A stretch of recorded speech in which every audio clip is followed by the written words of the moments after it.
Today I fucked up by saying at least I'm alive at a funeral.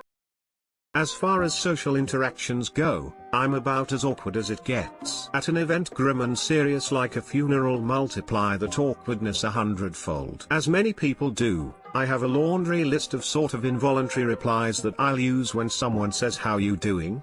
Replies like the infamous "living the dream" or "not too shabby." It just so happens that I chose the absolute worst one today. Very often I am not doing so well, and so in order not to sound too negative I try to end my answer with something like, "but at least I'm alive." That is exactly what I said today upon being greeted by a friend before a funeral service. Now, when I said this I in no way meant to refer to the funeral or the deceased, as it's just something I will say on any given day. But I can see how someone, especially the husband of the deceased who was standing right next to me, might take that the wrong way. Chalk it up to the general atmosphere of a funeral. But after I said that, the group of people I was in got immediately quiet and the grieving husband walked away. Said husband is a friend of mine and I went to this ceremony hoping to console him, and instead it's very possible that I lost a friend. I think it's time I stop going to funerals. TL, doctor, was asked "how you doing?"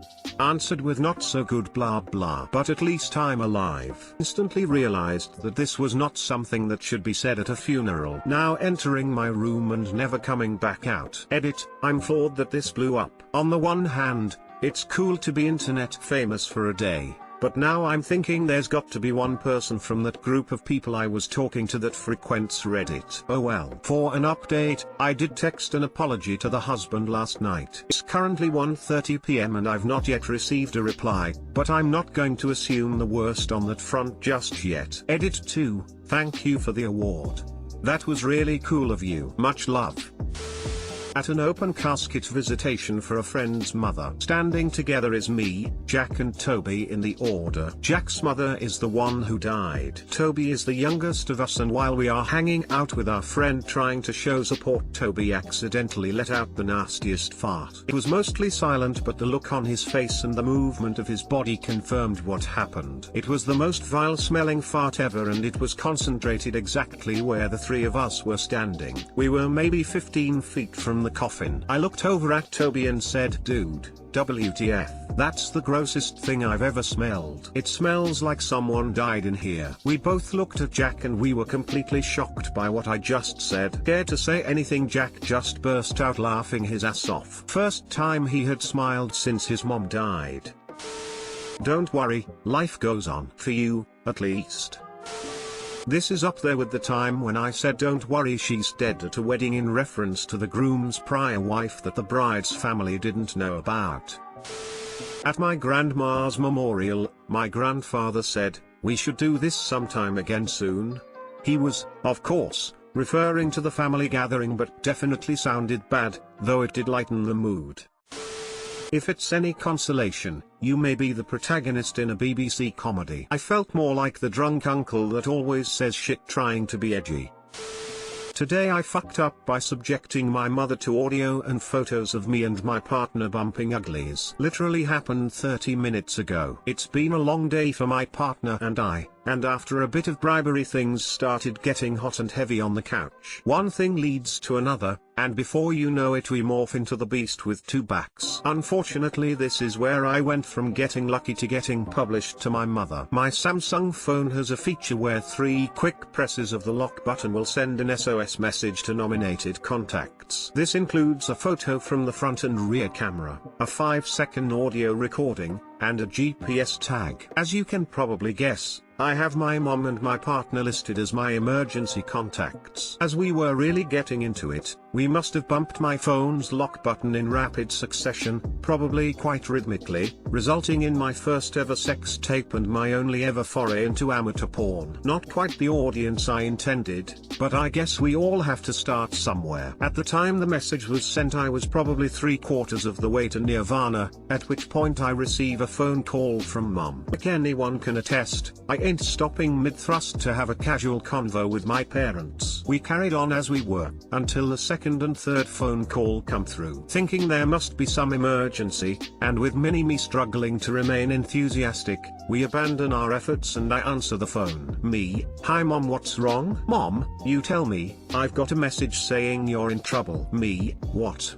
No, I'm fine. Realization starts to dawn. Oh shit, did you get multimedia messages from me? Mom, yeah, I got a couple of photos that are blurry and a couple of GPS locations, and some sort of audio. Me, mom, delete them now, don't look at them, don't ask any questions, just delete them, just trust me, please don't look at them. Mom, okay, I just wanted to make sure you're alright. I looked at my partner who by now has grasped what has happened and we burst out laughing in embarrassment, shock, and horror. We look at the messages that were sent, and luckily the photos are dark and blurry and you can't see much. My luck runs out when we check the audio recording. It is explicit. I'm sat here writing this and hoping that my mom trusted me and deleted the messages. If not, then Christmas is going to be very awkward and I may have to move to another continent. So yeah, I just fucked up in a very literal way. Too long didn't read. My first accidental adventure into amateur porn did not reach the anticipated target audience.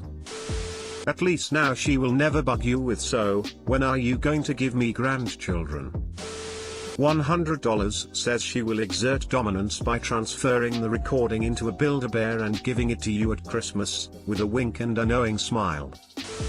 I'm sure your mom will be fine. Someone told me she had sex before. It was with me. This is pure fucking gold. Emphasis on the yeah, you get it. How was the phone close enough to hit the button, but far enough away to take pictures of you? Were you holding it? I think I need a visual. I can't picture how this possibly could have happened.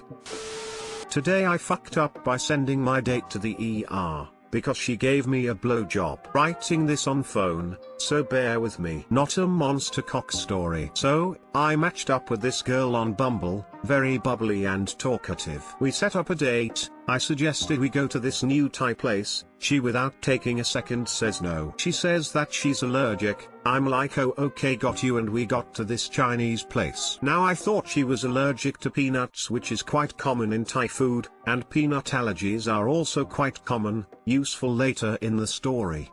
We have an amazing first date, and I'm about to get my first date sex. Now, I have this self-care habit that I follow. I wash my dick with soap and then when I get out of the shower, I moisturize it, my dick, with the tiniest amount of coconut oil. Now, this generally has resulted in me getting compliments, that I taste good and stuff. But, not this time. We start doing some hands stuff. I go down on her and then she starts to return the favor. As soon as she starts with the BJ, she has this weird look on her face. She looks up to me and asks, "What did you put on your dick?"